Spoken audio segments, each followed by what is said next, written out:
Family, welcome. It's Lowkey. Today's topic is there a cure for misery? I'm joined by the good brother John Hardy. How you doing, sir? Hey, how's it going, good brother? I'm hanging in there, man. I wanted to reach out to you because I know you got the stars on your side and you got a lot of enlightenment with you. I wanted to discuss this topic with you. Do you feel like there's a cure for misery? I know we talked off air and you said you wanted to go through a couple things. You said you wrote up a bulletin board. You take me step by step of this whole topic. Um, to me, first of all, misery can be an emotional or or mental issue, right? Right. So, as far as mentally wise, it could be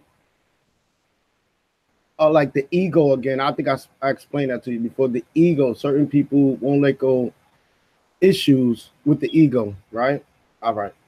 And then which create an emotional imbalance. So like if I was, let me say myself, if I was the one to, let's say, because it's unidentifiable in a way to the person that may be projecting it. So let's say I'm a miserable person, right? I will follow steps to look if do I have a pattern of being miserable? Absolutely. You know what I mean? Because a lot of people don't self-reflect on themselves. You know what I mean? Like, you could be going through something with your family, and you may say your family miserable, and you might be miserable. Your family may say you miserable, but then misery loves company. So when somebody hypothetically is miserable, and they make somebody else miserable, and this could transform to two people turning 20 people, not blaming none of them, into a miserable state of consciousness. You know what I mean? So let me just go down a little, and this is based off of research. So Take your time, John. We got a little bit of time here, so take your time. I want you to touch on these topics, and I want people to fully understand where you're coming from. Remember, everyone tuning in, this is Lowkey T Live is also an educational channel from time to time. You got it, John. Yeah, so like, to me, I would tell, I would, if I was speaking to, like, two people that wasn't getting along, I would tell each of them separately to dwell within yourself and to find out if you or the person, and then once a person find that out, then the best thing to do is just, which is hard for people, is to avoid it, because it's a psychological thing. So, like, after my research, I kind of seen a systematic,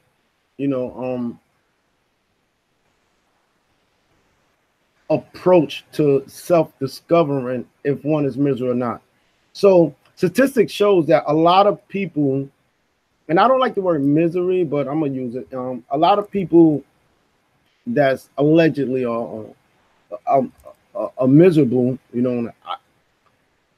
it's one of the things one of the signs you can see is they tend to isolate themselves. You know what I'm saying?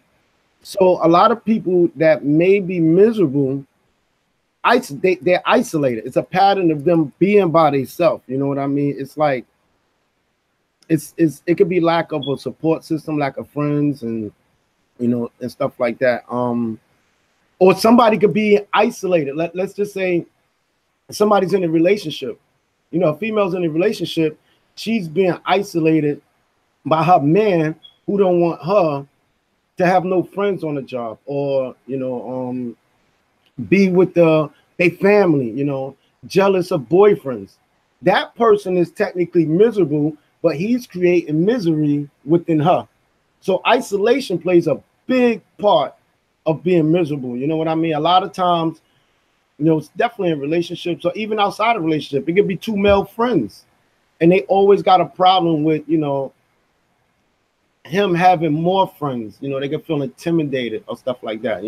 One person may seem like they have real friends, or one person might want to help this person out. So, they could feel away. So I'm just going to say the first basis I see is, statistics shows a lot of people, and it's not actually, the main cause. Like, I could be isolated through relationships. Some people self-isolate themselves. So I'm gonna say, if the first thing I see a pattern of people that's allegedly miserable. Wait, John, before you get up into that, I want to know your personal definition of misery. Well, to me, is like it's a lot of way. I don't want to get into the psychological, emotional aspect of it, but to me, like, let me go through the pattern, because it all gonna make sense. It all gonna make sense instead of giving my personal interpretation of it, because I don't want to, say things that I personally think. I don't want to bring my personal life into it, because I could tell you a whole bunch of miserable motherfuckers that been around me. You know what I'm saying? But I don't want to get into that. I want to stick to the psych. Okay. People can self-identify within themselves instead of me bringing some old shit from my past back up. All right. Another statistic I see a pattern of behavior is when people compare themselves to other people. This can cause unnecessary debates, unnecessary conversations, conflicts in conversations. So they might view themselves, you know what I mean, or their standards, or their movements, or their happiness. Somebody might be like, I'm happy. And a lot of times people say they're happy, but they can have a two-edged sword in their conversation and talk about the relationship they're in. You know what I mean? It's not all good, or the job they don't like, or whatever the case may be. But, growing up, we was brainwashed to say I'm happy, just to use that word. But, so another thing I could see, is when people compare themselves to somebody else. You take somebody like take somebody like a Capricorn. I'm not saying Capricorns are miserable, but they made to compare themselves. They are competitors. Now, they're not, I won't say they're miserable, but they are competitors. Now, somebody miserable will have the personality of a Capricorn, because they will compete against everything. They will compare themselves, even, and that could be a form of jealousy. You know what I mean? You can have somebody real close to you, jealous of you, always bond what you bond. Growing up in high school, they want your girl, they want your lifestyle. They wish your father was their father, things like that. So when I see people compare, like if I see somebody comparing themselves to me, like I just secretly dash from them. I don't say nothing. I don't confront it. These things is not made to be confronted. So the second thing is when you start seeing people comparing, their success to your success. 9 out of 10 times, those people are not successful. You know what I mean? And I don't like the word hater, so I'm not going to say that, but it's almost in that range of, somebody want to see your downfall. They're competing against you. They're comparing themselves. You know what I mean? So that's the second step of a pattern I see. No, John, and going back to how you say a lot of people say they're happy, that reminded me of how a lot of people say when you ask them, is everything okay? Instead of them being honest, they say they're fine. A popular acronym for fine is fucked up, insecure, neurotic, and emotional.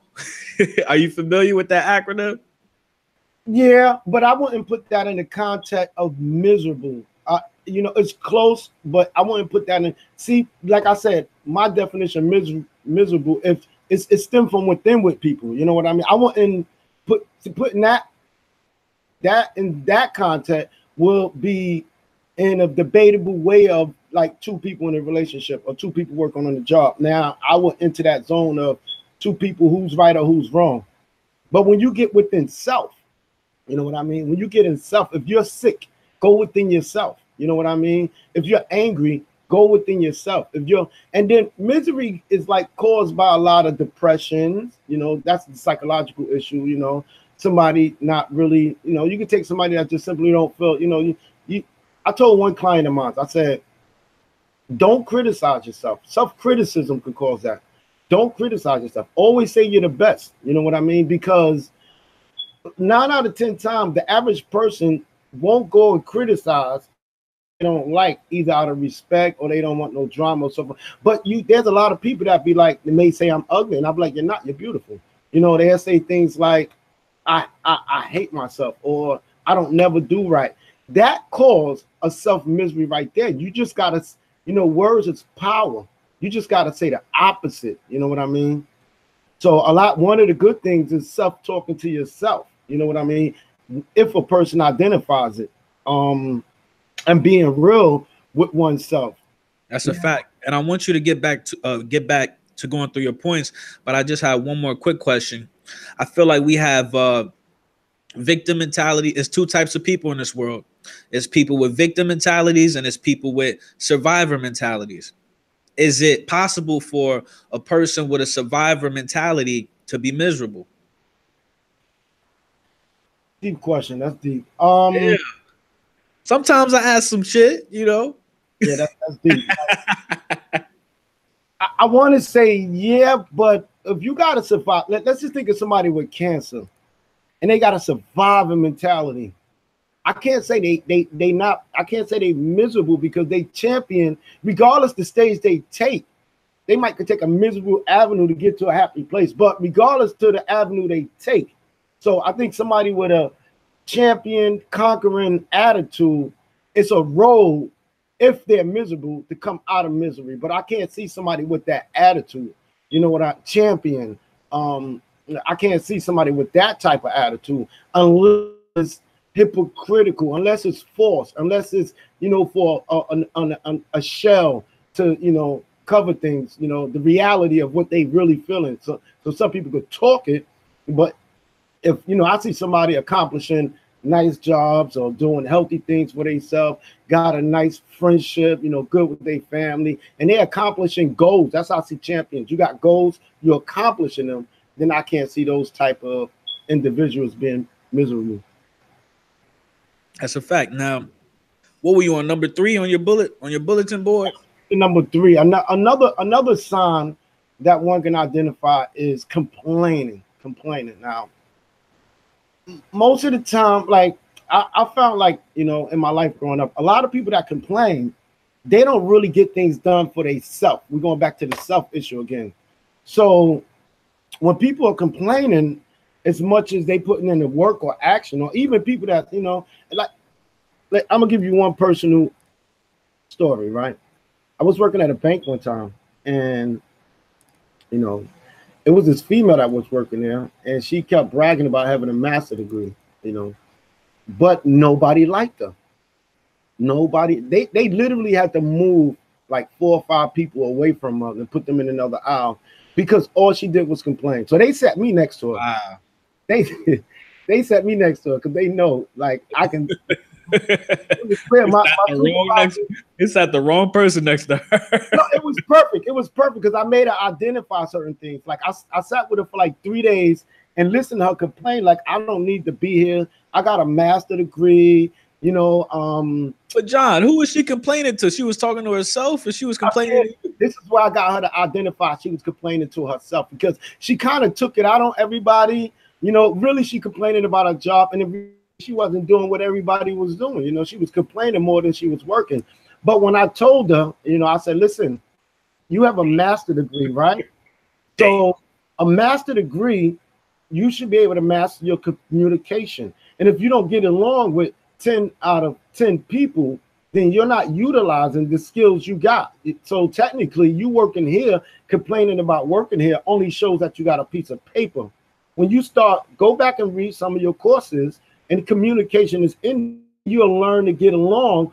That should be one of your challenge now, because these people can help you with your work. I'm not going to bash you for your work, but these people that you're chasing away is scoring 90s on phone calls. They closing deals, and you're complaining and you're scoring at least. So the less complaints you put in, and then she did that. Better communication came with the peers of her group, and she started improving. You know what I mean? But 3 months later, that retrograde came back around. I'm gonna leave that one alone. You know what I mean? But she started improving, and the fact was, she looked at it like, you're right, because I'm not used to have a master's degree. You should look at yourself as a master. You know what I mean? Not just a piece of paper that you earn from the school. You master certain techniques. You know what I mean? If you're a master of kung fu, Right. if you're a master of psychology, you should be able to apply that Right. in a master way. So your communication should be to a point where you can communicate and have a dialogue without having your emotions or ego attached to it. So again, I'm gonna use that right there to show that complaining, people that complain the most, you know, that's a thing within themselves that could cause misery. Like, you know, if you keep complaining about your life, I just tell people that complain about their life, look at the good part of life that you got. Look at what you got. If somebody complaining about their rent backing up, look at the fact that you still have a crib and you got 30, 60, 90 days to make up for your rent. You know what I mean? If you look at the positive will prevent itself. Wow. And just to pretty much to piggyback off of that, in layman's terms, you're pretty much saying that the lack of communication will lead to misery.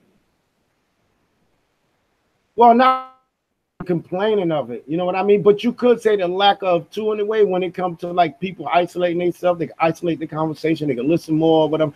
But no, like just to complain. If you find yourself complaining a lot, then you can almost, you know, put yourself in that aspect, because like whether the person, hypothetically, what if the person's right, what they complaining about? At the end of the day, people going to look at you like you're just full of complaints, and I'm trying to be around positive people. I understand your boyfriend ain't no good. I understand his job is stressful. I understand your kids driving you crazy, but I don't want to wake up to this every day hanging out with you, listening to a bunch of complaints when I wake up to positive affirmations in the morning. I wake up to telling people you're the best. I wake up to saying you are beautiful. I wake up to say you are king. You know, I don't want to, so I don't want to associate myself. And if I can't help them see the best within them, I just disassociate myself with them.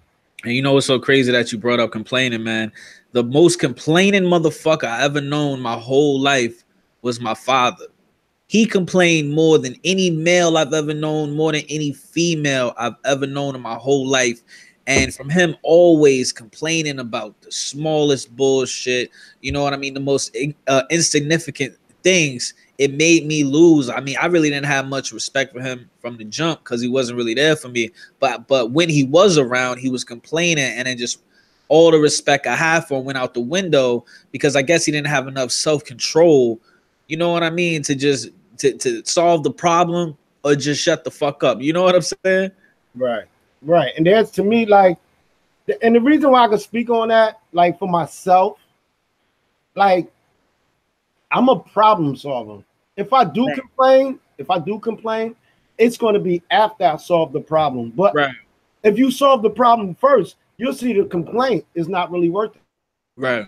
If you solve the problem first, then there's no reason to complain. Now, if the problem repeat itself, okay, then you have a reason to complain, or you could just disassociate yourself from what's repeating itself. But if like I personally take actions to solve a problem. So like if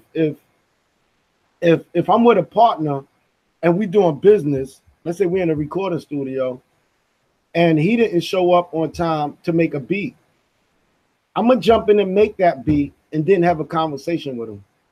I might not even have a conversation the first time. Second time, I'm gonna have a conversation with him. Like, this is the second time, you know, I got you, don't worry about it. You know, it's a good thing I do know how to make beat. The third time, then it's going to be a complaint in the form of a meeting. Like, look, it's your third time. So you might see this as a complaint, and it is a complaint, internal complaint. If you don't show up the next time, you know what I mean? If you show up late, I'm gonna recuse you of your position, and I'm gonna put Black in your position. So however you take that, but it's not gonna make it's not gonna make no sense for me to keep leaving there, talking to people like this nigga never come on time. That's taking that baggage home with me. You know what I mean? People do their job. I don't take issues on the job home, lay down hypothetically with my wife, or go to hang out with my boys and be like, yo, these people on my job. I don't even want to discuss that. Right. And then, you know, in my personal life, a lot of people that I see when they're frustrated about things, they be going off, they be angry, they be, you know, throwing temper tantrums. I tell them straight to their face, I tell them, listen, you using all that energy to be mad right now. you need to use that same energy to solve the problem, to use your brain to figure out how you're going to solve this problem so you're not in this situation again. I personally tell people like that in my life. I tell them that every single time they get mad, and they don't follow my advice. You know what I'm saying? And the thing about that is sometimes like you got to have a strong will to try to communicate that to certain people. You know what I mean? Certain people you could communicate that to and they will understand it. Certain people might try to explain themselves because, you know, but certain people, a small amount of people, you know, always got this explanation, you know, to why they doing the same thing. You know, that's like a dude being in a relationship with a girl that keep cheating. I'm not going to keep talking to him. You know what I mean? So I can't even say she's miserable. I'm not gonna keep talking to him. You know, and I'll be like, yo, you come over and keep complaining about her. You know, a simple solution is just to leave her. Like if it's that serious, it's that serious, you saying she's late, coming home from work, she might be cheating. You trying to figure this. You want me to use the star to cross read her. I'm not doing that. This is like, because you know what? I might be talking to a person that I could show him a whole video with his girl cheating. So I know he got that mentality. If he catch her cheating, he's still going to be with her, you know? Right. So, I have a lot of people that, you know, that I read that are like that. Right. You know what statistics shows? They don't like to pay. So they keep recycling their life. So they are actually miserable, but they dragging a baby father in, they dragging a brother in, they dragging a friends in. Somebody who got issues with their family, friends, and a whole bunch of people, they are dragging these people in.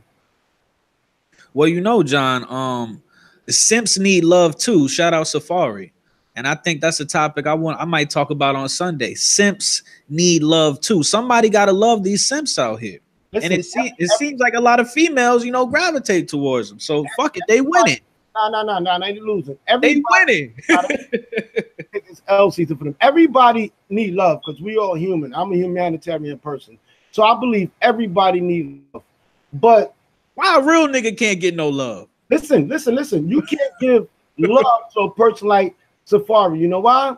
He's the type of person. He got a long head. Nah, he won't learn his lesson. So, like, you know, when he get robbed, then he'll talk about shooting somebody. When he do this, he go back popping shit. So I'm not saying don't give him no love. He may need tough love. You know what I mean? But everything he get caught up in, then he's back in the media. Like I would tell him, listen, Safari, when you get a good media view, fall back, you know what I mean? Bring something positive, gradually grow back to yourself. But when you set up there and got robbed and then have a song about who you going to shoot and let's take somebody else, let's take Hell Rel. Like he sit up there and literally get robbed, right? And then swear to God, he lied on it. He didn't get robbed. Then the video come out. Then he said nobody touched him. Then the video come out that he got touched. And then he start popping like hella shit again with my name is Uber.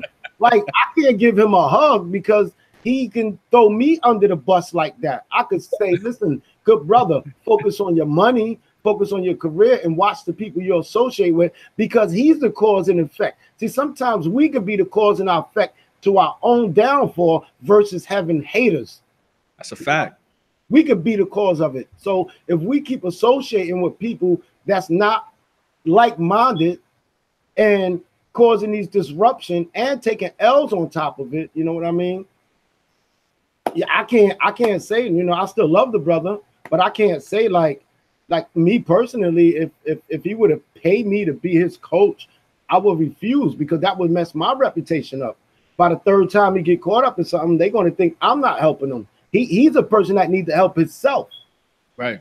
And you know, while we on celebrities, John, I want to ask you these the 1%.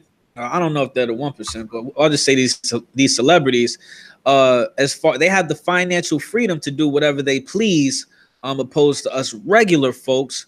My question is, with all their resources and their financial freedom, why do they still suffer from the same misery as regular folks might? Well, they actually suffer more because that mentality, that psychological mind state, that emotion, that ego, that misery only just grow when they get money. See what I'm saying? So Right. let's take somebody, and I don't think Meek Mill is a miserable person, but I want to use him for an example. Meek Mill, when he was coming up, he had beef with every mixtape artist in his own town, right? Now, when he became mainstream, he started having beef with mainstream. Now, what they both got in common is that he was beefing with people on his own team. You know what I mean? He was beefing with people. Okay, so you with Nicki, but you got beef with Drake. That should have been a full pullback. You know what I mean? He You got beef with Beanie Siegel. That's supposed to be his man. see what I mean? So that mentality with the money brings almost a cocky attitude. So now I can do what I want. So when people get more money, like Biggie said, more money, more problems. So when people get more money, they don't lose that mentality and be humble. They feel like now I can shit on people. See what I'm saying? So if you Google, right? If you was to Google the richest people on Ford, look how many happy faces up there. I used to always do that, me and my nephew. I would Google and be like, look, none of these niggas smiling. The one that's smiling got some evil smiles on top of that. So I don't really see happy, like when people get rich, I don't, because it's more money, more problems. Like you see people that hit the lottery, they got the lottery curse. When they get more money, you know, it was a video where a dude got a lottery ticket and by his wife. You know what I mean? Then when he got that money, he showed his true colors. He was like, he told this girl, fuck you. That's why I pinch you on your back. She started crying like, oh, that's where that pain come from. And the dude that was talking to him, his best friend, he was like, yo, dude, it's just a joke. They trying to tell him it's a joke. He said, fuck you too. He said, every time your wife be leaving at 3 o'clock, she be coming to jerk me off. And the dude in the camera was like, dude, it's a joke. See, that money was head. He was like, fuck you too. He was like, fuck you too. He said, fuck all of y'all. I'm rich. I don't need y'all. And then they kept trying to tell him it's a prank. So by the time he realized the prank, the wife was like, it was a prank, baby. And at the end, you see that dumbass look on his face. So you lost a friend, a best friend, a wife, and then he called his job. He was like, oh yeah, let me call him. Suck my dick. I'm not coming in, all this other crazy shit. See where money can expose people to who they really are. This is why a lot of people that get money never be happy. Not to mention, you're going to have a bunch of people. Now, let's say if somebody's not like that.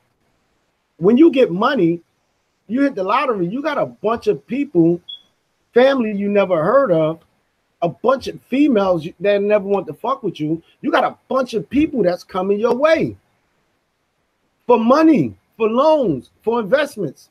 So now that's going to create misery, which is not caused by you.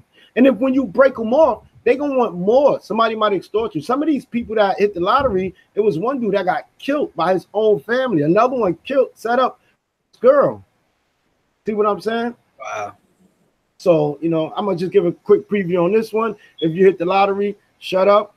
Don't tell nobody, not even your wife. Put your money in an offshore account. Get you a lawyer and an accountant. And when you break people off, let it be from that offshore account. Don't tell them you're giving it to them and move. Or get a job at McDonald's so they can laugh at you. Damn. Right? Low key, you own the shit. Number four. Let's get it. And number 4 is like it goes back to the comparison, but I would call that OCD. Obsessive comparison disorder. Like when you obsessive to compare yourself to others, like that's worse than comparing yourself to others. You know what I mean? You're obsessive to compare yourself to others. Right. You know what I mean? Okay.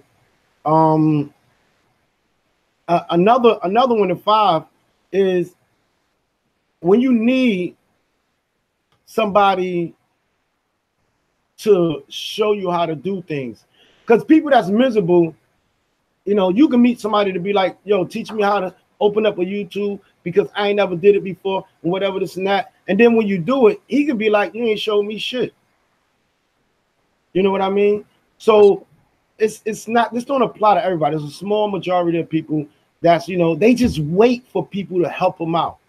You take a person that go to church, you know what I mean, and he need help with his light, but he needed help with his light for the last 8 years.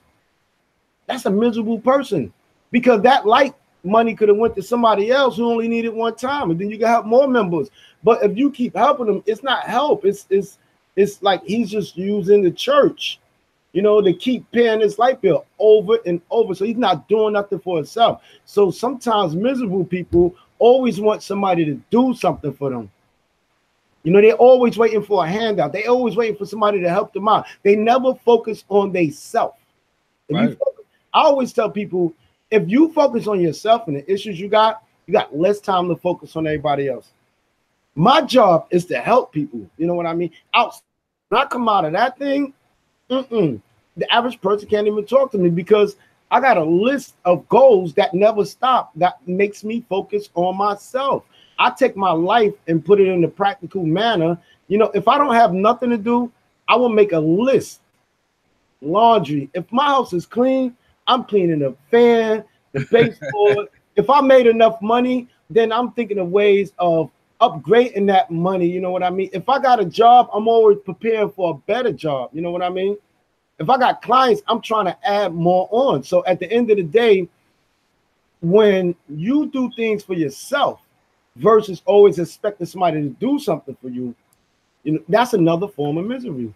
That's a fact. And my question to you, John, is, say you are reaching out to people, say you are giving them advice, but they just is going in one ear, going out the other. They seem like they're acknowledging it, but they're not applying your damn near priceless advice. How many times are you gonna, try to look out for that person before you say, fuck it, you can't save everybody? You know what I learned? I'm gonna give you my answer after this. You know what I learned from that? This is why I charge people, because people that pay. That's so fast. That's so fast. I charge people, because even if they don't listen, you still getting a bag. But the thing about that is, this is when you gotta blame yourself. Now, this is when you gotta take responsibility for being miserable. Because if you're talking to people that's not listening, the minute you get frustrated, you're trying to prove to them, you're trying to help them. So now you're doing 1 or 2 steps that I named already.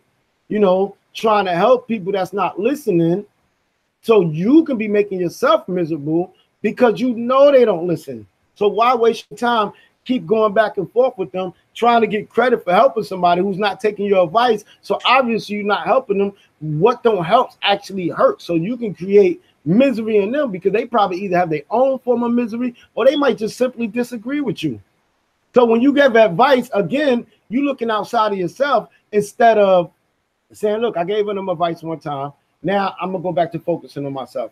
So for people in that lane, I just go back to do what you're doing. Let your success help them out. Damn. Hold on, let me repeat that. Let your success help them out. Sometimes talking won't help, but if they see you become rich, if they see people listening to you that you helping, if they see you making bigger moves, they will respect that more. You know what my baby brother told me? My baby brother got 20 years in life for a body he didn't catch. He said one thing that always stepped to me, because I used to always flip, over my family, over some, shit of us being together. And he left me one message before he did that time. Lead by example. Stop wasting your time talking. You just lead by example. That's a fact. And I got a lot of stuff going on behind the scenes right now from some some miserable people. Lowkey. You can't label them miserable without doing this checkpoint yourself. So now you got to go back to see if any of this apply to you. That takes like at least a week. Like, okay, is anything John Hardy said apply to me? You just named literally one trying to help people who don't listen. So, you gotta, you might not have a high ratio of being miserable, but that's 10% right there. That's 10%. Like trying to help people and getting mad that you can't help them. That's a form of misery. I mean, that's why I don't want to use that word. You know what I mean? It's just self-afflicting. When you try to help somebody, you're afflicting yourself. Now I'm gonna go to the next one. Look, I will say this, John. I get mad if I have a relationship with somebody, especially an intimate relationship with a chick, right? I'm telling her I love her. She telling me she love me. But when it's time for her to put, I'm giving her advice. She bitching to me, and I give her advice on how she can get her shit together. She keep doing the same fuck shit she been doing. So how you love a person if you're choosing to fucking keep doing the same fuck shit that's making you miserable? I'm gonna give you two things. Now, one, I just broke down that right. one. It's a waste of time or whatever. Right. But we're dealing with females right now. Now, here go the problem with men today.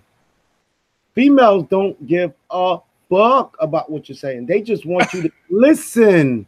Yo, word. You just have to listen. She just wants somebody to talk to. She wants support. She wants just an ear. Sometimes, like my nephew go through with girl, said she want an ear. She emotionally disturbed. She don't want to be fucking corrected. She don't want to hear about the goddamn stars. He be trying to break the stars to her. She snap out. I'll be like, I tell my nephew Barry, it's times you can't go with the stars because you know what I mean. She got job related issues. She just wants you to listen. She got family issues. She wants you to listen. You can't go into Venus's nigga. She don't want to hear that. She might want to hug. She might just want you to listen. She just needs somebody to listen. This is why females used to cheat, and I'm not gonna say they still do, but one of the main reasons for females cheating, and even men too, you know what I mean, is because they can't talk to their spouse. You know what I mean? They can't. They just want to. They just be like, I can't vent at work. I just want to vent. I just need you to listen. I probably know the answer myself, but I don't got nobody to talk to because people treating me the same way you treated me, trying to give me answers, and I might be wrong. But the more you listen, you know, a psychologist and a psychiatrist, they listen. That's what they get paid to do. And then you know what they do? They ask you questions that they know you got the answer to. So when you use that technique, then you can score more points with bees using the honey instead of giving them instruction. And, you know, sometimes people can get frustrated, but they can be like, you stupid, you doing the same thing. Oh, boom, you just lit up a whole motherfucking dynamite now. Because their mother might have called them stupid when they were 17. Damn.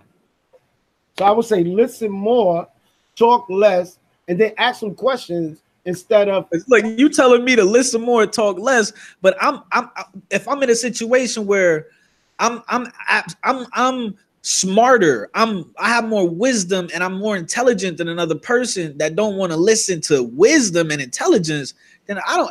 It's like, you know what I'm saying? I think it's a situation where it's like, yeah, I need to find a door. You know what I'm saying? Well, that's the first.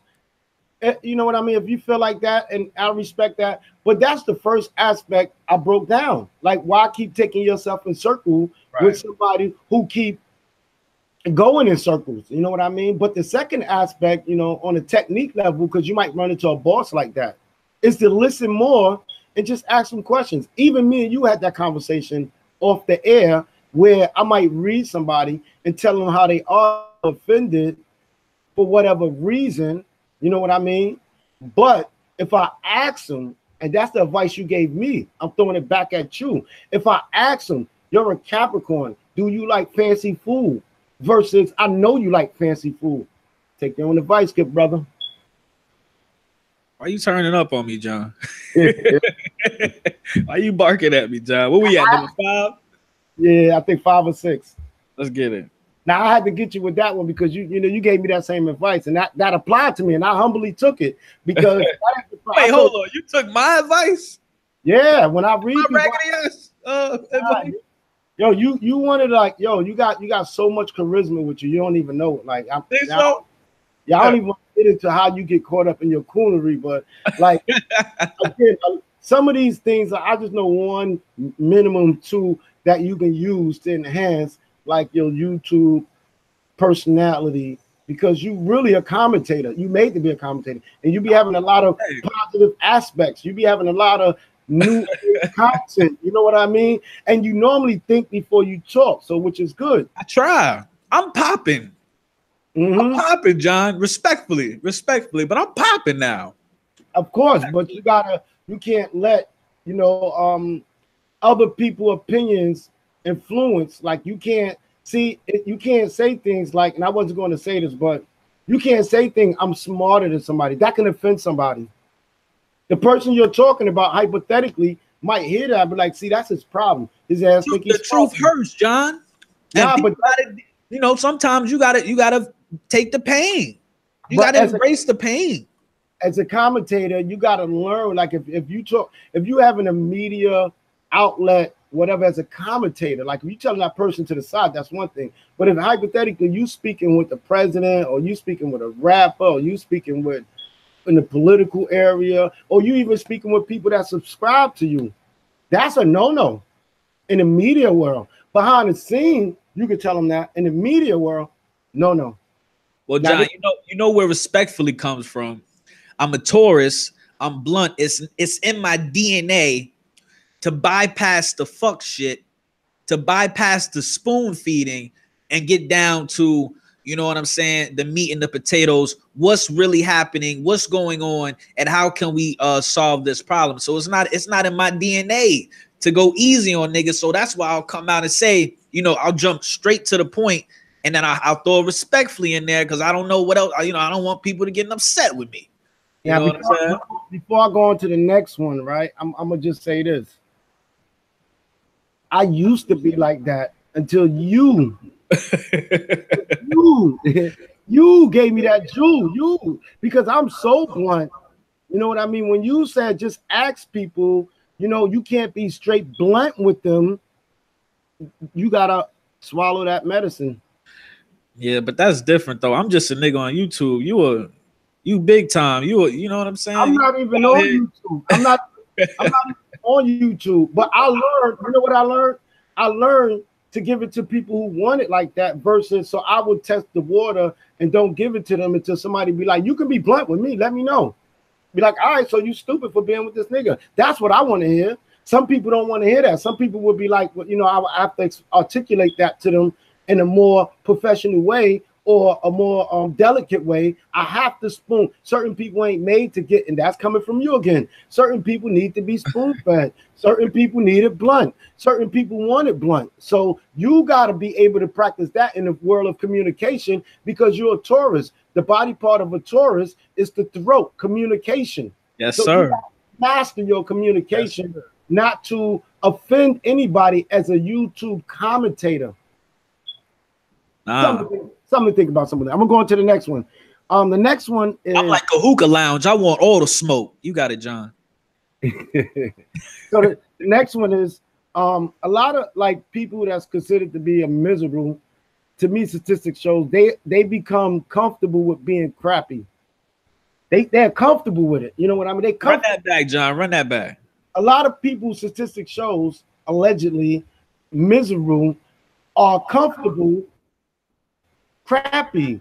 They are comfortable with complaining. They are comfortable, so they just comfortable with, you know, arguing, you know, feeling moody or depression and blaming everybody, criticism. So when you be comfortable with that, you make that habitual. Now, you know, some people have been doing that for years. It's a psychological trauma. You know what I mean? You can't say I'm cool with being this way. Because when you're cool with being this way, you put yourself in a way of always being that way. That's a fact. Now you know your girl, Miss Solo 78 is in the building, and Keys also says she's a therapist, so that's her profession. She has to listen to people complain all day. Right. So she should know what I'm talking about, because that's the avenue where people looking at that, and you know what I mean? That's the avenue where people just start, you know what I mean, looking at things. Another thing, and this coincidentally, this was one of my things. All right. This is coincident. This was my last step, probably number 7. This yeah, this is crazy. Yeah, look, my last step is allegedly people pattern and behavior associated with Why being. You keep saying allegedly, John? If we going up, we doing stats over facts. No, because I want to make sure, like, I don't offend nobody. But John, you from Brooklyn, ain't you? Listen, this is John. I'm just practicing what you taught me. John, I just want to ask a question. You from Brooklyn, right? Yep, the heart of Brooklyn. Okay. I just wanted to make sure. You got it. I'm practicing what you taught me. You know what I mean? I'm practicing. I'm mastering my own communication. I can't. All right. Tell people to master them. But here's the weird thing. See, another pattern of behavior is people being a people pleaser. And it's weird. I swear to God, I was about to say that, and I noticed you said I used to be a people pleaser. And if I could screenshot this, I'll show you why I wrote that down. It's number 7. So like there's a good chance of people pleasing is trying to make sure everybody is happy around you. That can piss you or some people off. You know what I mean?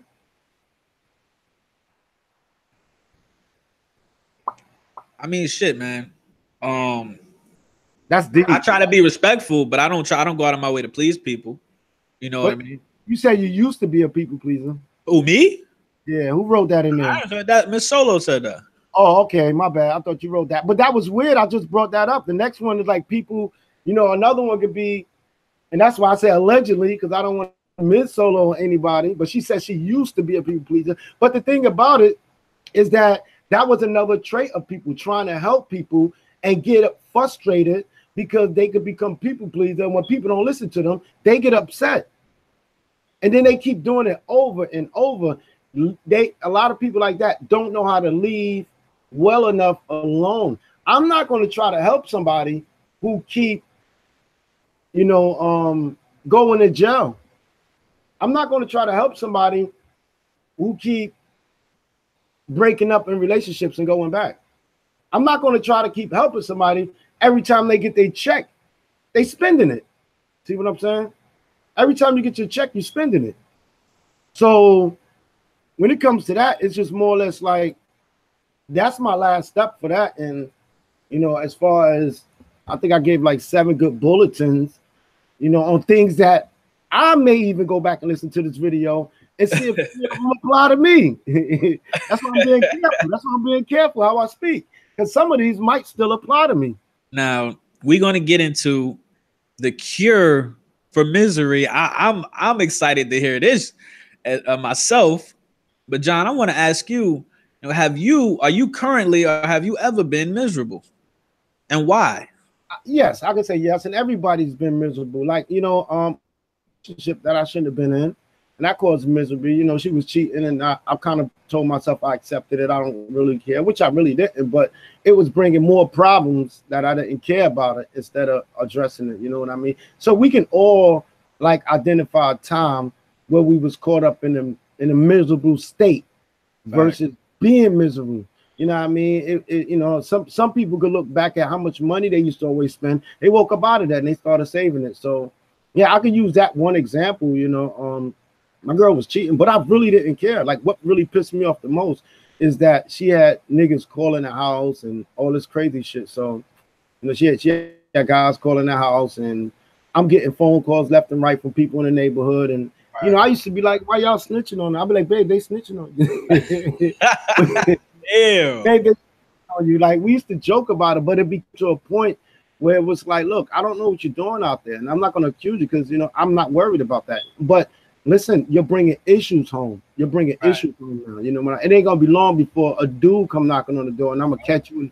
So that made me just wake up and say, let me leave this relationship before it cut left. And like you said, I'm from Brooklyn, and it could cut all the way left. So I would never want to find myself in any type of conflict with another dude over a female. I'll be quick to walk away. If he become disrespectful, then he catching more than smoke. Like, if I just be like, look, that's between you and her. I'm over. You said that's your girl. She ain't say nothing, or vice versa. She was lying about being with you, good brother. I ain't got no problems with you, or whatever the case may be. And then he just be like, oh, nah. He start running off with the mouth. Now I'm going to go in his mouth real quick, and then buy him a beer and still step away. All right, let's get to the cure now. Cure. All right, I'll say the first thing, is, and then we go back to what I said. It's self-identifying any state of misery you possibly might be in. Because the first thing you do, people will project misery on other people. A miserable person could project it on everybody else. So a miserable person can always go around people that's miserable. So say you got a girl and she like violence. She like bad boys. She like, niggas keep getting into cool shit. That's her shit. You know what I mean? The last 8 niggas she picked put hands on her. She keep picking those type of people so she can make it look like it's not her. So you know what I mean? She gonna blame the dudes that she with, or even a dude being with a female that's always getting him caught up fighting with a bunch of niggas. That's his shit. He like those type of girls. You know, I need a bad bitch and all that. That's on him. That's on him. You know what I mean? So I think the first answer is people need to go within to identify if they are the cause of their own misery, not looking at somebody else. You have to look at yourself. Like some of these steps I named is just a minimal way of looking at it, you know, and then it starts with your feelings. You know what I mean? So you got to look at what makes you, because misery is caused by emotions and ego causes negative emotions that you might be thinking about from the past. You talking too fast, brother. They need to hear this. God damn, you running through this shit. Can we slow it down? Can you sip some lean for us, and you can slow it down for us? Cause I'm trying to keep up, but damn, you running through it. All right. Let's go back to the emotion and ego. That shit was powerful. Yeah. So a lot of times we can use our ego in a negative way because our ego will have us looking back at something emotionally in the past that may have hurt us. You know what I mean? And then people bring that into their present life. Or if you got doubt in the future, like you don't know if you're going to get this job, you and your girl might break up, you might get a divorce, you don't know if you're going to, that bring worry, you know what I mean? So one thing to me, I always tell people in that situation, stick to the present. What is your life like now? Focus on that, because that creates negative emotional feelings that can make you react. So when you get deep down in yourself, then you think about the feelings, you know, write down the emotions that's creating you to feel a certain way. Because when you write it on paper, you see yourself as your own psychologist versus addressing it. When you write something how you feel on paper, wow, you know what I mean? You won't see it as talking to yourself or debating people. Like, I feel angry. Once you write that down, some simple technique, I feel angry, right? Now go Google the word for angry, because everybody got their own interpretation of it. And then write down, why do I feel angry? What can make me not feel angry? When you write that down, that's deep, that's powerful. Yo, it's crazy that you say that, John, because I remember when I was younger, my mom used to do that shit to me. She used to be like, every time you mad at me or whoever, go write a damn letter. Take your ass in the room and write a letter to me or whoever you mad at. And then like, yo, I did that shit a couple times and I wasn't even mad by the time I wrote that shit. Yeah, because you'll look at it and you'll see what part you played. You'll see if it's worth it. The best people, most artists' best songs come from them making a song out of pain. Yo. And they're not mad no more. Even book writers, publishers. So that's one thing, you know, one just identify yourself by writing down the emotions you feel, what made you feel that emotion.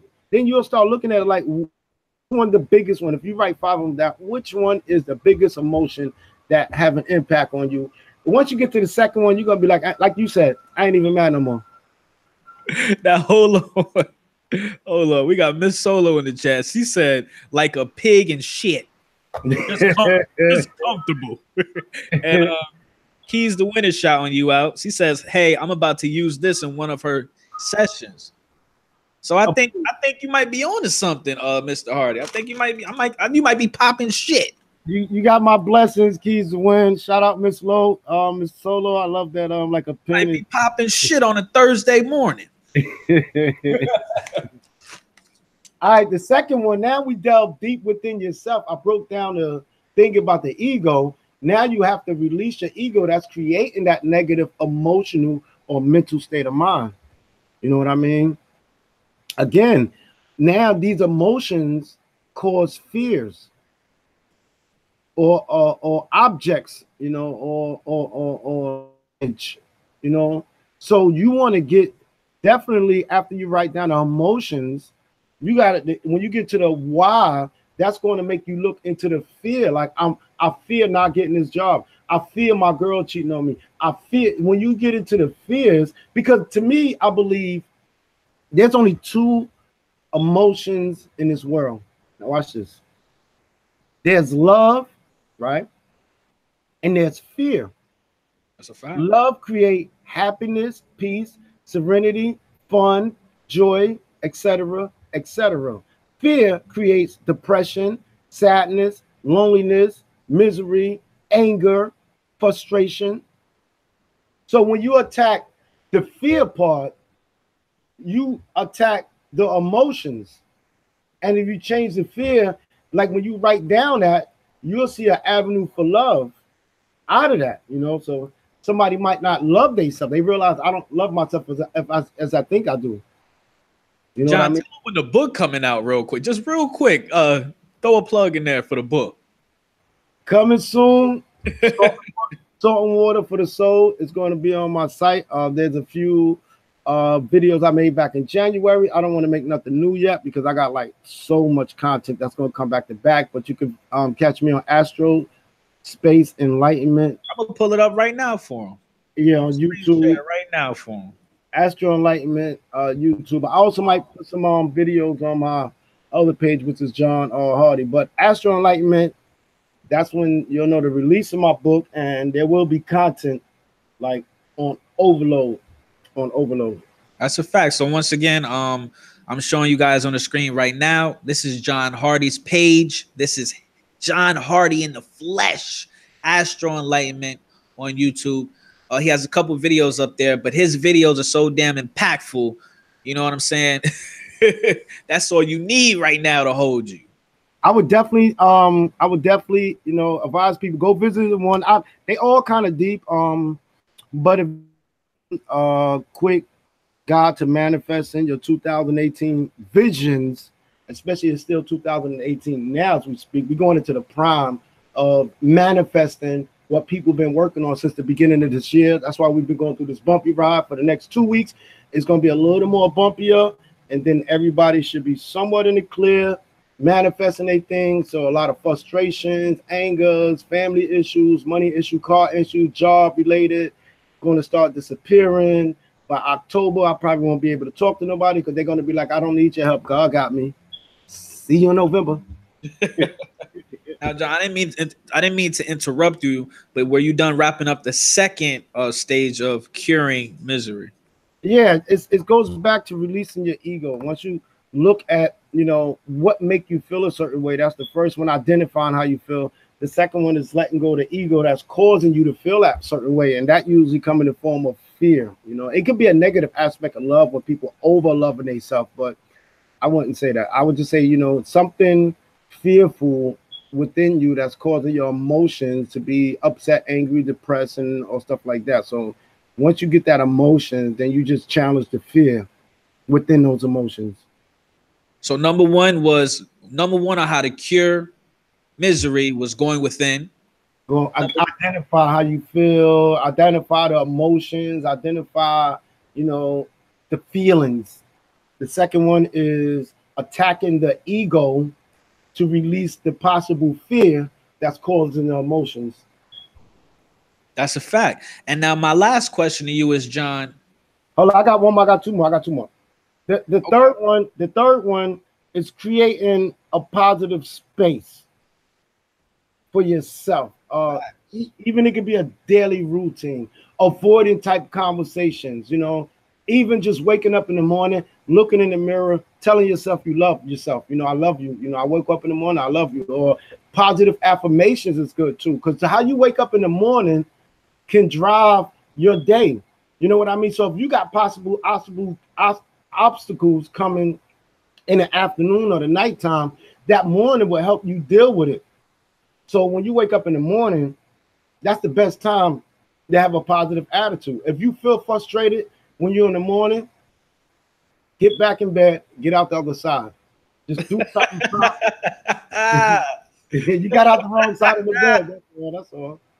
And the last but not least is take actions. You know what I mean? Because empowerment is so, you know, positive affirmations, motivation. You know, they got motivation speech all on YouTube that'll motivate you in the morning. They got motivation speech for that can make your day, make you feel like, you know, Sagittarius.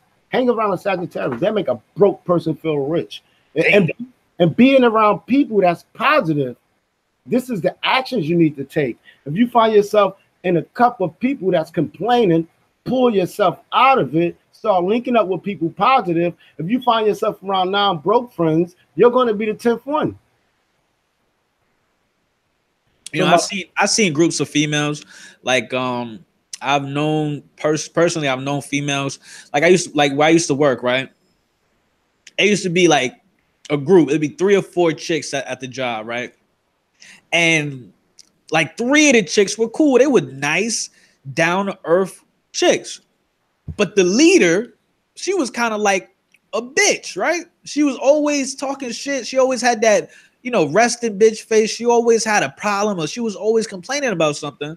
But my question, but the thing was, the other 3 chicks seemed to follow behind her. Is there what's the reason why those 3 chicks that seemed like they were good, they were focused on being positive, why were they following somebody that leaned towards a negative approach on life? Again, we get back to misery love. So if I see somebody following somebody miserable, then I'm not going to blame the person that's dragging them. I'm gonna look at the people that's following them, like what kind of issues they may have, because somebody that's miserable, they need a miserable crowd. You know what I mean? They can't, the average person that's not miserable ain't gonna deal with them. So they get their own group, their own crowd. You got some bitter people, they know how to attach themselves to bitter people. It goes back to when I said, but John, this was a situation where it seemed like a miserable chick was surrounding herself with positive chicks. Well, what you may consider them to be positive, you know, because, okay, let's just say at least one of those females, right? At least one of them was secretly miserable, but they always hung with the worst. Like a miserable person, you hang with somebody who's more miserable than them, so they don't look as bad as them. See what I'm saying? Right. So like, I used to have friends, females, right? And they was a group of females, and there was one that really wasn't miserable, but she was influenced by the leader. Then there was 2 or 3 that was miserable, you know what I mean? But they didn't look so miserable. So when the leader left, now you can see which ones is miserable or not. So when the leader left, the 2 that was miserable start showing their true colors. And I used to tell them, I used to be like, the only reason you don't look bad is because she's here. But now she's here, your true colors come, because they like to blame the leader for their misery. See what I'm saying? It goes back to, if a female keep being with miserable guys, they already miserable, but they get somebody violent, worse than them, so they could say the reason they lost their house is because the dude, they might got a whole history of losing their house, but not because they picking these type of dudes. They picking these type of dudes to have somebody to blame. So if you hanging around 3 miserable guys, I'm going to assume all of y'all's miserable. It may be one that's not, but he's influenced because he's a best friend. So he don't want to let the dude down. He might be even talking behind his back like, yo, I know you fucked up, but if you got a crowd, you got to assume that crowd of people is miserable too. Now let me hop up. That's a fact. Let me hop up in the comments. They got the chat got a lot of words for you, John. I'm here. Any questions? Shoot. Miss Solo says, self-reflection is very important. Got to be honest with yourself. Too blessed to be stressed, says a prideful person will hold on to their I'm tight. She said ego. I think she meant ego, so they can't let go. I think the autocorrect and fucked her over. A prideful man is a sinful man. The whole book of Proverbs speaks on this. Do you agree with that? A prideful man is a sinful man? Yeah, let me go with Miss Solo first. That's definitely right. When she said you know, it goes back to what I said. You got to dig within yourself. The first thing she said, you got to dig within yourself, identify the problem. You know what I mean? In order to, you know, be self-accountable for it. You know what I mean? And then number 2, the 7 deadly sins. I kind of sometimes put pride on top. You know, it's in biblical Proverbs, it's all through the Bible, it's all through religion, it's all through spirituality, it's all through psychological, it's through a lot. You know, a lot of people let their pride get the best of that ego. That's one of the main sins of that ego, bruise to your emotions, because people can't swallow their pride and they take some. I ain't gonna say that, but it's certain astrological signs that, okay, I'm gonna say it. Leos have a lot of pride. They built for pride because they like a lion or lioness. Oh, there's a blue butterfly. Oh, snap. Right? I said a lot of butterflies. So somebody in the chat bringing me a lot of butterflies. Thank you, guys. Thank you. Somebody bringing me some butterflies in here. I just see the blue one. That's deep. But somebody got some good news coming too. But maybe Miss Solo. But pride is one of the like worst. You know why pride is bad? Because it prevents you from self-reflecting on yourself. Pride will have you blaming everybody else. So there's a good form of pride, like you feel confident in yourself, you self-assuring. There's a negative aspect of pride, you know. The negative aspect is nobody can tell you what to do. So that means you're not open to listen to people. Trisha, Virgo. Shout out to Virgos. Trisha, ain't it Virgo season now? Shout out, happy birthday. Virgo season started today or yesterday, depending on what part of the earth you're on. So you definitely, it's your season. I would definitely advise you to work on daily routine. You might get another job if you're looking for one. Exercise and physical fitness. You're probably thinking about your dieting. This is your season to focus on all that and helping people with service and stuff like that. So you can look for something good coming. And fix your car. If you got any car issues, fix it now. Somebody asked, what does butterfly mean? So let me see who said that. And I believe that was autocorrect. Keys to win. What the butterfly means. When you see a butterfly, right? It's like different meanings based on the color. But when you see a butterfly, that's one way of looking at it. That's a spiritual message from the angels. Another way of looking at it, you know, a butterfly is like it's a caterpillar coming out of cocoon, so it can mean a new beginning. Get your ass up out that cocoon, girl. Yeah, it's a new beginning. So a new beginning, a new beginning could be rough, but if you look at a cocoon, if you look at a caterpillar, they don't complain about it. So sometimes we might go through rough, or sometimes it might be easy. So that can be identifying a new beginning. Also, a butterfly is a message from a deceased loved one. Wow, I never see them. I never see butterflies. Shit, ain't nobody trying to talk to my black eye. You probably see birds, like colorful birds. I do. I see birds all the time, yo. So you'll see like a red bird a lot. That's a deceased loved one. Birds all the time, fam. That's crazy. That's what the bird mean then. Damn. The birds, it depends, but like the red bird, the cardinal is a deceased loved one from a male deceased loved one. Let you know that everything's gonna be all right, or it could be just nudging you to say, you know, don't worry, don't give up. You might be, you gotta, you know what I tell people when you see these, I call them animal totems or messengers of God. You know what I mean? Right.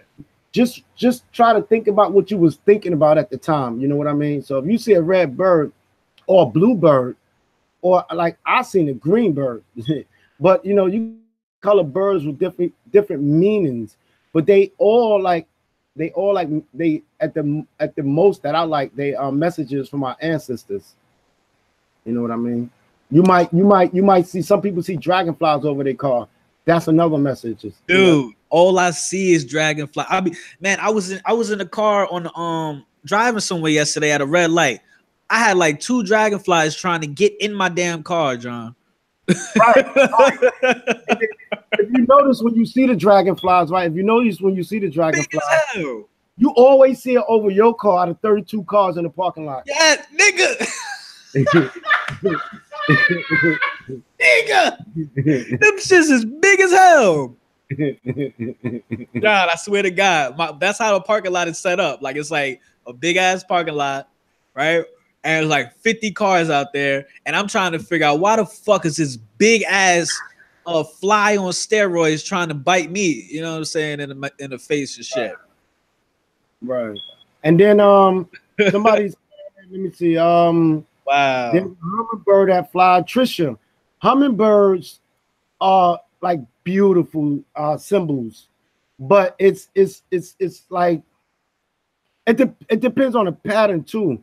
But it's powerful. It's like infinity. It's almost like infinity. So like the symbol of a hummingbird is like it's offering you insight. So if you're going through something, is you can have a dream. You know, that's why I say it's deep.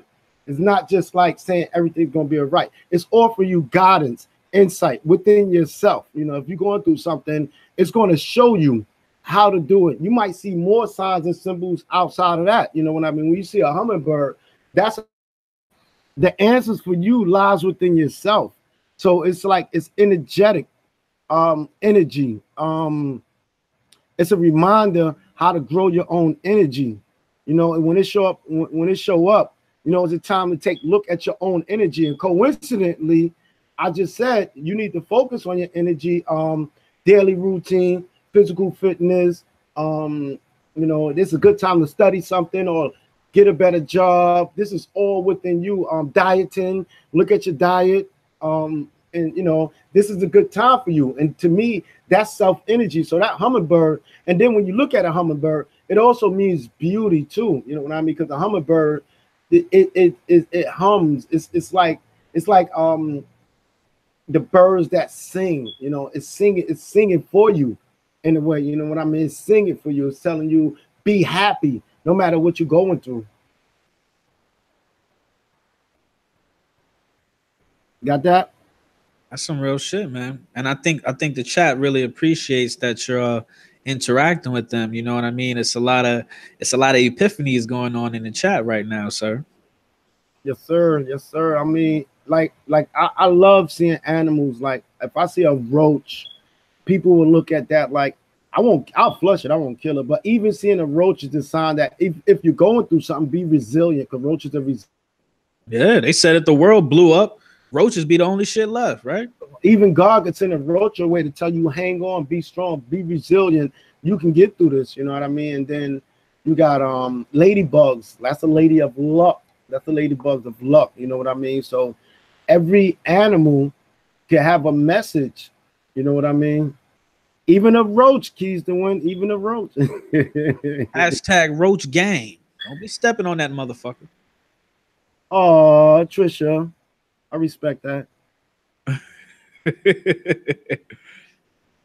Yeah. Yes, definitely. If y'all have any more questions for John, definitely put your questions and concerns up in the chat. But John, I got a question for you. You went through a lot of heavy, a lot of deep enlightenment today. My question to you is, are you offering refunds if people feel your advice didn't work? Listen, Because you know you're gonna have some skeptics out there. Are you offering refunds? Can they get their bread back? listen, I I I just want to say I can be listen, I'm gonna put it like this. I'm betting over 97% of people that I met, strangers that I coincidentally ran into, and they say, you know what? Everything you said was on point. Everything you said was, if they didn't say that, they was like pretty much on point, pretty much. Like I said, the 1% of people that say nothing is true what you said, I have doubt with them. Now, when it comes to these type of reader, it's a spiritual guidance. So it's not to bet people what I say is right. Because if somebody want an astromedic reading, then it's about fixing your body up, fixing your health up. If somebody want an astro finance reading, you know, I might tell them what's their best career. So if people don't take the actions to put in the work, you know what I mean? I don't blame me for that. You know what I mean? But when it get down to like a psychological reading, I don't know why somebody want a refund if I'm saying just, you know, if I'm asking you, are you this type of person? For instance, if I ask, let's use an example. Keys to win. Got a question for you. Do you be having stomach issues sometimes? And also, Bless said no refunds. If they don't get it, maybe they need to change their way of thinking. Yeah, see what I mean? Because it's not like I'm coming up here saying well, this gonna happen if it don't happen or whatever. Because a lot of people won't take that advice. They won't, like, if I'm telling you you got opportunity for more money and you sitting in the house all day, and I ask you, what did you do? Did you go look for a job? Did you partner up with somebody? Did you try any entrepreneur? They didn't do nothing. You can't come to me and say I want a refund because what you no. You didn't. You set your lazy ass in the house. Look, Keys to Win, shout out. I said, do you have any stomach issues? Yes, she do. What you got, Keys? You got the mud butt? You got bubble guts? What's going on? It's just, is it? You gotta change your water or something. It's the food she eat. It's the what she be eating. She not like it's like like she can eat. You know what I mean? She be eating them damn frozen scallop rings or whatever the clam rings or whatever she was talking about. John, you know what I'm talking about? Clam rings. Yeah. What is that? It's just that, she got a taste for quality food, so she can overindulge. Oh shit! She don't drink a lot of water. So, like for instance, she's an earth sign, so she needs to be a vegan. I'm not going to say all the way a vegan, but I would say try not to eat meat except at nighttime. Let me correct this. She said clam strips, so I guess it's like chicken strips, but clam. Okay. Yeah. She eat a lot of ice. That's bad for you. Look, if you want to eat a lot of ice, right? She said rice. She said rice. Rice. I see ice. Oh, never mind. Shit, you got it. Okay. I'm talking about. When you eat a lot of ice, Keys to Win, the refrigerator you getting your ice from has acidic properties in it. That actually, a client of mine's got her stomach messed up. She noticed when she changed the ice, because she eat a lot of ice, a lot of her stomach problems on the way. So I'm going to advise you to go to Dollar Tree. They got a water, and this for everybody. Go to Dollar Tree. They got this water called Crystal Geyser. Yes. Because when you get the ice from your sink, you got arsenic, you got lead, you got a whole bunch of stomach that make you don't go to the bathroom, or that can cause stomach gut problems. It can cause a lining, messes up with the lining of your stomach. So go to Dollar Tree, get that water. Oh, snap, a yellow bird. Yo, which one of y'all doing that? I love some. Oh, snap. Yo, this is crazy. Crazy. Yo, somebody in here is special. We got an angel up in here. My man said a yellow bird. A yellow bird. I wish I could take a picture. I'm telling you, man. I'm talking about my seat. Turn the damn camera on, John. Yo, I'm about ready to jump. I'm about ready to go. Yo, hey, yo, look out for that yellow bird. My man losing his shit over a yellow bird. Yo, that's crazy. Somebody here is super blessed. That's crazy. I seen an orange bird, blue bird, yellow bird. Yellow bird is a sign of joy and happiness. So either somebody bringing that my way, or somebody's about to be joy and happy, or whatever. Whoever see a yellow bird from now to the end of the month, that was for you. If not, I'm gonna be happy. Well, John, I also want to welcome Pizzles Tech Time. He's a supporter of Lowkey T Live. He said he sees fruit flies in his apartment. In your apartment? Would that symbolize anything? Yeah, like who's annoying you? That's like, sometimes if a fly keep coming your way, that's somebody annoying you. He probably got some annoying, or it could be a sign of transformation. Depending on the color of everything. But like, yeah, like fruit flies means like, what I mean? It's like, it's a message again. He could be, somebody could be annoying him, or he's going through a transformation. And I put fruit flies with flies. You know what I mean? I put them as the same. So like when people see a lot of flies in their house, especially fruit flies, I just see that like, but it's also like flies. It can be blinded, God damn. I just seen a feather. Yo, this is crazy. A fly could be a symbolism on quick, abrupt changes happening. It could be like your emotions or something. Things can go down real fast, but at the same time, a fly could come in through the screen of your window and don't know how to get out. So you could be blinded by certain situations. You know what I mean? Now it's also meaning like be persistent in reaching your goals. So It depends how that apply to him. Like either somebody's annoying him, or he needs to be persistent with reaching his goal, or it could be a rapid transformation that's coming his way. Like he might be ready to move or something like that. He might be looking for a job. Right. That's a fact. And he says, wow, crazy. I want to welcome D Foxy to the chat. D Foxy 1K. She says, I'm the angel, John Hardy. And I don't doubt it. Yeah, I don't. I'm telling you, this is weird because usually I see things like this sporadically. Like I've been driving like around, so I see messages like all of a sudden I start seeing these little green buggy cars, and then the meaning green is that I'm going through some type of healing. So I've been seeing it for like 2-3 weeks straight. Every time I ride with somebody, look, they got another green car. It's weird color greens, not just greens. But then recently I just started seeing yellow cars. Which another thing, like, even the cars could be messages, numbers could be messages. If somebody keeps seeing 888 on a receipt, on a license plate, that you going through, that means you're running into some type of abundance. If you see 666, that means you got to go back. 555 means a change. Even down to the colors of the flowers. You might just start seeing pink flowers everywhere. That's a message. Purple flower is an intuitive message. But for me to see all this on this chat, because I see those things like I just seen a yellow, but I seen a yellow butterfly, I seen a blue butterfly, an orange butterfly, a blue butterfly, a yellow bird, and I just seen a feather just fall to the floor. So somebody is definitely super spiritual, and I appreciate that. I appreciate that right there, just like that's deep, almost. And this is what make me love nature. You can see a lot of information with nature. If you stare at something long enough, anything you can learn something. So like sometimes I go for a walk and I'll see an eagle. That means I'm rising. A bald eagle, and you'll see. You see a bald eagle in Brooklyn? Nah, I'm in Delaware. Oh, I was like, what? So it's definitely Foxy. A bald-headed pigeon, John.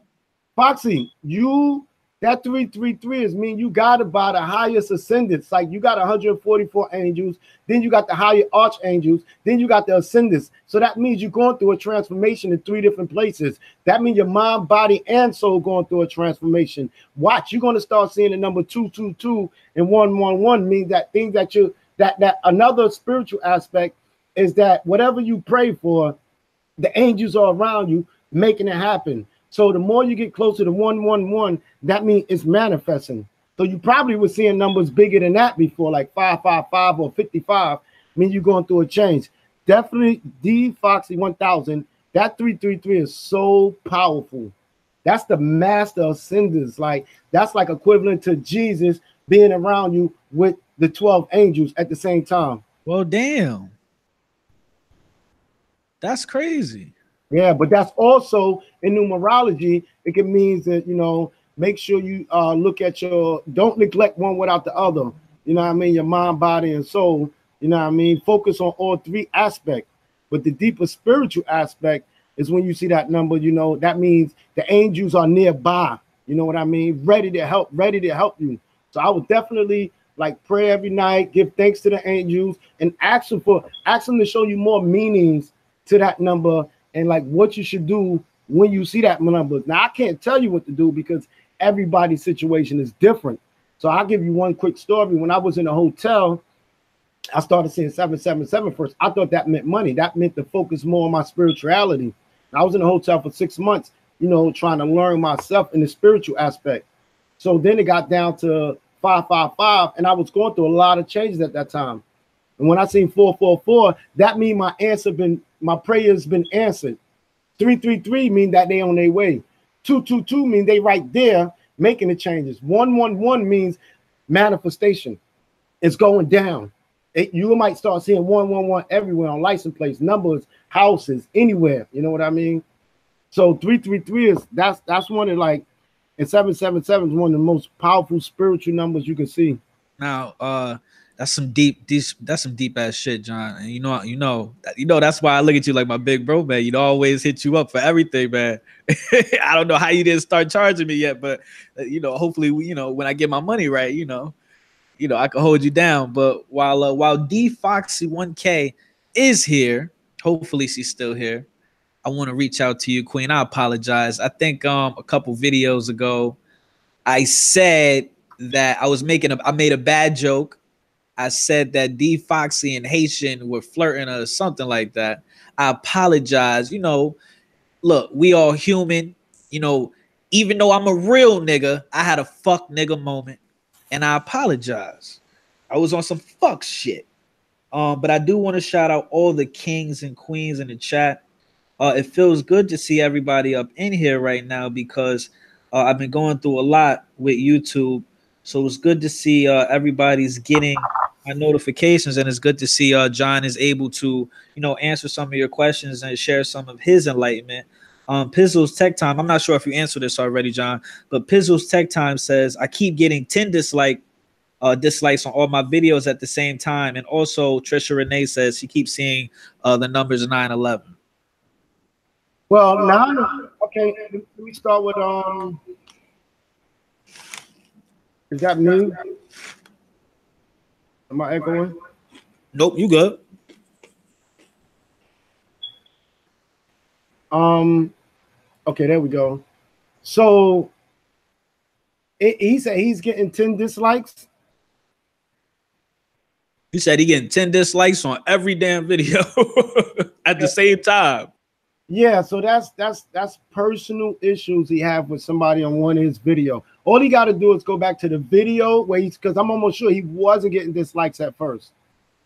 To the video where the dislikes started. Identify the person, either make amends or block them. Because I don't know what the situation. This is why I say communication is a must, because you can offend people and they can start adding dislikes or they can remove themselves. You know what I mean? So I like in communication, I just like, you know, if you find out the person, make amends with them. Sometimes people get sent trolls your way or whatever the case may be. So it's best just to make amends with that for your own self, because I can't say who's the cause of that. So I would just advise them to go back to the first picture. You know what I mean? The first time he started getting dislikes, because if you've been up here for a minute, he wasn't getting dislikes. You know what I mean? And who said the 911? Trisha Renee. She's seeing 911 a lot. All right. That's the 9 in numerology means the ending. That's the last number. There's really no 10. 10 is amplified by the 0, which is manifesting a new beginning. So when you see 911 in numerology, 9 is the number of all ending. 1 is the beginning. Double 1 is a double impact. The number 11 in numerology is a master number. So when you see that number, it means something coming to an end, or you have to end something. But the 2 ones, it's like, think about the pillars in the Bible. Think about the twin towers. That's a strong, that's a manifestation. I see a fucking falcon. I'm done.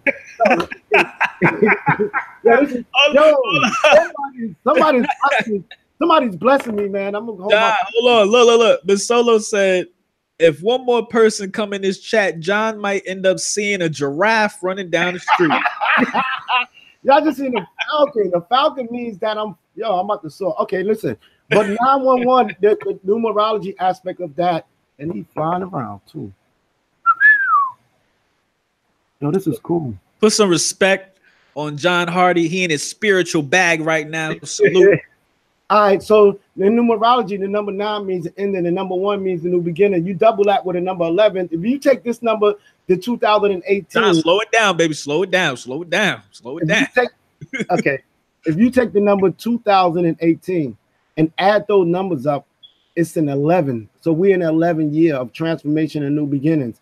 So that means either something coming to an end, or you have to release what no longer serve you. You may have something negative attached to you, or you may have tasks that you didn't complete. So in order to move on, once that comes, the number 11 is manifestation.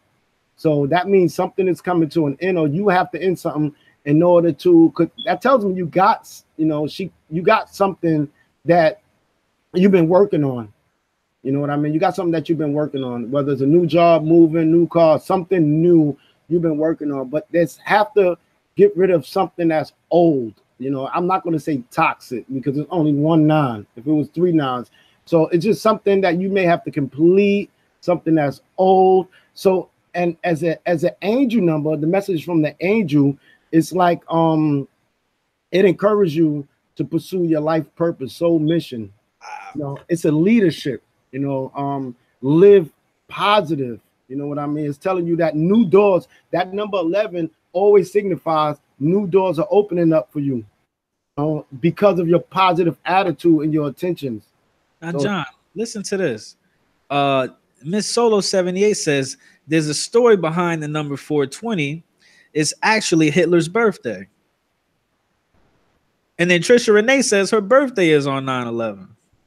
yeah, so if she's 9/11, then she's born into manifesting things. You know what I mean? Because 9 is the end of our number, which is accumulates. That tells me she's spiritual and she's highly. Yo, yo. Who said that? You said Trisha.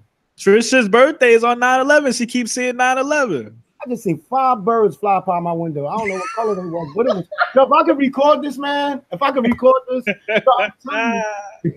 this is too much. This is too much in one day.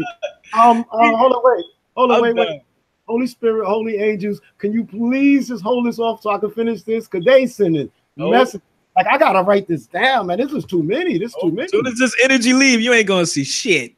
I'm gonna see more because I'm going out to find it. There's a message. Okay. But 9 is like a collection of 1 through 8. You know, it's incorporated, the ending, but it's incorporated of all that energy. Double ones, it's like a master number. So it's like a new beginning. So it tells me she has some spiritual attributes herself. She's highly intelligent. She's made to figure things out by herself, you know, but have seen that number a lot. So you'll keep seeing these numbers until you do what you know, what you may start at something. You may start at something, you know what I mean? So if you start at something, those numbers will keep coming around until you get the message. Sometimes people can miss it, you know what I mean? But it's just basically universal spiritual laws. You know, that's you living in a positive example. It tells me leadership, humanitarian, you helping people. It's giving you the power to create your own reality. It's mystic, it's conscious.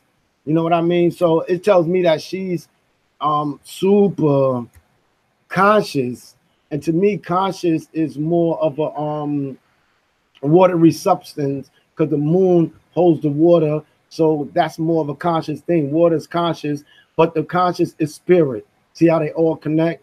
So if she go, whatever she's working on something, she got to close out one chapter in order for 2 doors to open. Right. And you know, once again, everybody, the screen we're looking at right now is Astro Enlightenment. This is the one and only John Hardy's YouTube page. He's going to be coming out with more videos soon. He also has a book coming out. I hope all of y'all can support him. John, tell him the name of the book one more time. Salt and Water for the Soul.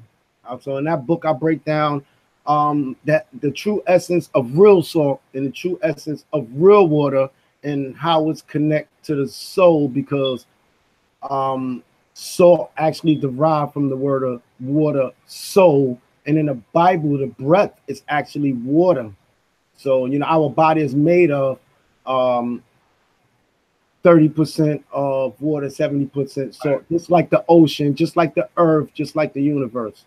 Facts. And maybe we could put some sort of giveaway for the book together. Maybe if you know a certain amount of people get your subscribers to a certain level, maybe we do a challenge. You know what I mean? Maybe we could do some sort of giveaway. We'll talk behind the scenes about that. But I wish you could see my face. I wish you could see my face right now. Why you say that? The yellow butterfly. I never seen this many. I never seen. Yo, it's a yellow butterfly. This is crazy. I've never seen this much in one day. Usually I see like one bird, a butterfly, some weird numbers. Yo, this is crazy.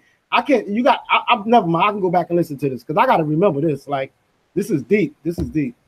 All right, let's get to the number 420. See, sometimes, you know, United States and UK would take things and make them bad. Like a black cat crossing your path is not bad luck. It's actually a protection. You know what I mean? Black candle ward off evil stuff and stuff like that. White candles is more of a protection. Red candle is fiery energy. It can bring love. You know what I mean? So every color in general. So even with these numbers, the vibration number of a 4 to me is grounding yourself.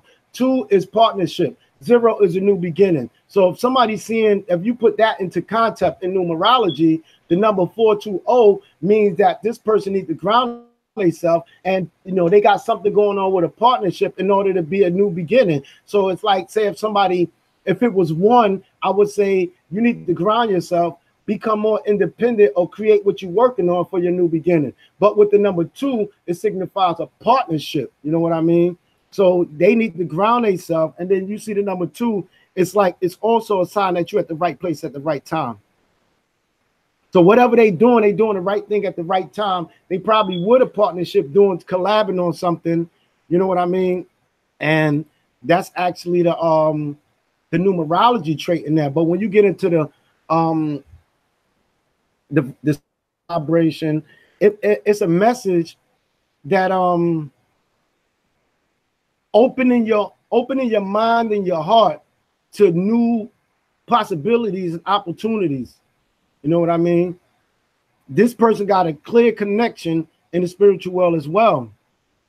So, you know, it's basically it's opening your mind. So if there's a blockage, if there's anything holding this person back, open your mind to new. Don't use the same technique that you've been using. You know what I mean? If you keep going to the store the same way, switch up. If you've been trying to get a job with the same resume, do a different resume. Open your mind to new avenues, opportunities, into manifesting things, you know, possibilities of things with what you want in life. You know what I mean? It's just a reminder to maintain faith and have trust in what you're doing for yourself. Now, John, real quick, a lot of people, you know, walking this earth are going to listen to this information that you're saying, and they're going to completely brush it off. They're going to say they don't subscribe to that. They don't believe in astrology. You know, they like to look up at the stars, but they don't really like to listen to the stars. Well, it's not. I wouldn't like as me and my aspect. I wouldn't debate them. You know why? On that. My question, I'm gonna get to my question. I was just giving you a little background, but my real question is, as far as the people in the chat, as far as the people that are gonna watch this replay, you know, in your opinion, what does that say as far as these people that are listening to the information you're giving us, and also the energy you're also providing us? What does that have to say about the personalities or energies, or, you know, the characteristics of these people? Of what is different about these souls opposed to people that don't subscribe to this information? Well, you got. I don't judge nobody for, you know. I mean, I'm like I said, I'm not going to debate them, but I'm not going to judge them. For one reason, you know, everybody have their own beliefs. So, you know, anybody can have a white butterfly, a white butterfly, a white butterfly, a white butterfly. Okay, anybody can have their own belief towards life. Like you may have people that's atheism, or people that just believe hard work pays off. They might not even believe in angels or whatever. So that's one thing. You know, everybody got their own opinion, their ideas. I can't blame them. You know, this information is divinely given to me. Okay, second of all, it's not just astrology. As you see, I took you through levels of, I didn't even go deep into astrology. I dealt with the angels. You know what I mean? I dealt with the archangels of Jesus Christ and Moses, and I dealt with the archangels of Michael, Uriel. I dealt with the 140 angels, how angels and ancestors, you know, give messages. Then I went into numerology, which is a vibration. You know what I mean? So somebody that's born on the first will normally have the same vibration of the sun, because the sun is the first thing that these people you will see energetic or whatever. So, you know, getting into that aspect, it ain't really dealing with astrology.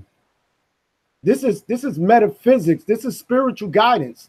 You know, it's dealing with somebody deceased loved one giving them a message. Now, when you get into astrology, you know, astronomy don't believe in astrology. You know what I mean? NASA would tell you don't believe in astrology. But when those retrogrades come, when that Mercury retrograde comes, your car break down every 3 months, you'll stop believing, because they say it can't be proven, but yet they will make some things about it. So, you know, it's not made for everybody. You know what I mean? Some people are made to be physical, hands-on in this work. Some people are made to be spiritual. So I can only reach the people that may want to learn this.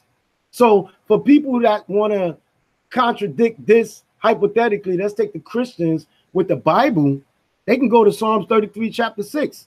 And that it says, by the word of the Lord, the heavens was made, and by the breath of his mouth and all their host. The host of the sun, star, moon. God made two greater lights in Genesis. So there's so many chapters where God talk about the heavenly stars. You know what I mean? And you got Psalms, I think it's 136, 7 and 9. And then you got it says the sun ruled the day, the moon and the stars rule by the night, for his loving kindness is everlasting. You got the book of Matthew where it says, but immediately, right? Now watch how deep this is. Immediately after the tribulation of the sun will be darkened and the moon will not give us light. The stars will fall from the skies and the power. Now, if you go into, we just had a solar lunar eclipse. The sun was dark and the moon was red. That was in another chapter. That ain't that chapter. So you know what I mean? It's all in the Bible. The stars, Isaiah 13:10 speaks of, for the stars of the heavens and their constellations will not flash forth their light. The sun will be dark when it arises and the moon will not shine. So, like I said, these are God's way of giving us messages, but not only through the planetary alignments or the constellations, or even in, it's through the vibrations of Mother Nature. Mother Nature give us messages, through the animals or through the nature, through the flowers. You know what I mean? The energy, the electric energy give us messages through the vibration of numbers and things like that, because we are energetic beings. See what I'm saying? We are made of salt and water with the sun that give us energy, vitality. That's electricity at its finest. So I'm not going to take nothing away from somebody who'd be like, I don't believe into what he's saying, because I'm not chopping this up against, if you go into the Muslims and the Holy Quran, it speaks of the sun, moon, and stars. If you go into most religion, they speak of the sun, moon, and stars. If you look at any mosque temple or most temples, they got sun or moon or star or cross on their temple, every religion. But I'm not taking nothing away from them. I believe everybody can believe what they want to believe in. If I tell you don't walk across the street and you be like, I'm not listening to you, you walk, that's on you. If I say save money and you don't want to, there's people that's not going to be like, he don't know what he's talking about, So it's just free information I'm giving for those who are willing to accept it, learn it, research it, study it. I'm not a person to tell people what's right or wrong. I love when people come back to me and say, okay, this is right or this is wrong. I'm an open-minded, non-opinionated, because I'm still learning myself. That's a fact. That's a fact. And like I said, John, ever since I met you, man, you know that I'm on a quest for this knowledge, man. I'm on a quest for truth, man. I don't care how blunt somebody is with me. Tell me the truth at all times. Be honest with me at all times. I want to be surrounded by people that are more intelligent than me, that are on higher spiritual levels than me. I want to level up. You know what I'm saying? So that's why I truly thank you for, hopping on the show today, man. And even deeper than that, I don't even know how we linked up. But like I said, going back to it, I was doing a live one day. You just popped in out of nowhere. And then just like that, we've been chopping it up, man. And I've been grateful for, being in your presence ever since. I want to thank all the queens in the chat, all the kings in the chat for joining us. Just to recap, is there a cure for misery? John, what were the two cures? Well, it was more, but like the basic cure is, to me, just go within yourself, identify, your emotions. If you feel anxiety, if you feel frustration, if you feel guilt and everything, because the second aspect of that is that it could be the way you feel that may think people are miserable, or you might even identify. So this is like a self-psychology test of yourself. Once you do all that, you be like, oh, so it's this person, leave them alone. Then you gotta, if it is you, learn to release your ego. You know what I mean? Because your ego is actually causing the frustration, fear.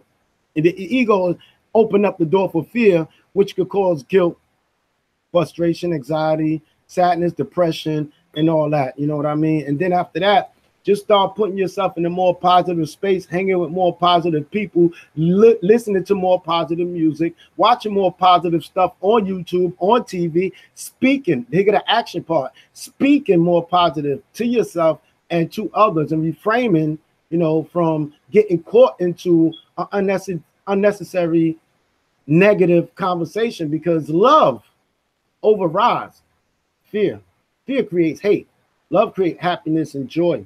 You know what I mean? So everybody on this panel, I can assure is going to have a good day. You know why? Because I love all of y'all. Now. And on that note, it's Lowkey T Live. Everybody go support Mr. John Hardy, Astro Enlightenment Coach / author. Go support his book when it comes out. We might even do a giveaway on my channel or John's channel. We'll let you know the details at that point. But I appreciate all the kings and queens for coming through. Like I said, it's love. Welcome. I want to give a quick shout out. Let's do it. A quick shout out to whoever just said they're Libra. Listen, I know you've been going through a lot. Flatline that. This is your last 2 weeks of your struggles. I know it's been like rough for you, like rough. But you got to be more decisive with your decision, and just don't hesitate on decisions. When opportunities come, don't hesitate on taking them. Shout out to the Pisces. Pisces, focus on your dreams, because a lot of your answers come through yourself. And come out that dark room or that dark space. You guys love being by yourself. You guys are loners. Come out and shine bright, because outside you guys are one of the most bubbliest people out there. So come out more and just be out more and with people, because that's a space that can make you feel like you don't need nobody. You know what I mean? Shout out to my Leos in the building. Leos, look for something good work related. Certain things is picking up in your home, and sometimes you may feel like people trying to tell you what to do. You don't like that. You may feel restricted. You can let that go now. I know like this one can lead to a breakup, but don't look at somebody trying to tell you what to do, because you do got the power just to listen and not say nothing to nobody without rolling your eyes. You're good at that. But at these times you might feel like you feel like almost claustrophobic, but that's going to work out. Career opportunities coming for you. So if you want to change your job, change your job. Shout out to the Virgos. Drink some more water. Watch out for car issues, and like be the person you are, because you have somebody in here, and I don't know. It's like I'm gonna figure it out. It's either D Foxy 1000 or I don't know. It's hard, but somebody been sending all of these messages. I don't know. They were saying every time somebody new came into the chat, you saw a different bird or animal. So I can write it down. Then I'm gonna pray and meditate on it. Then I gotta ask the spirit to send me the messages that was for them, and maybe they can point out who it is. There's somebody in here that sent a lot of message, and I want to send them a special blessing through prayer and meditation. That's a fact. And with that, I'm Lowkey T Live. That's John Hardy. We out. Peace. Peace.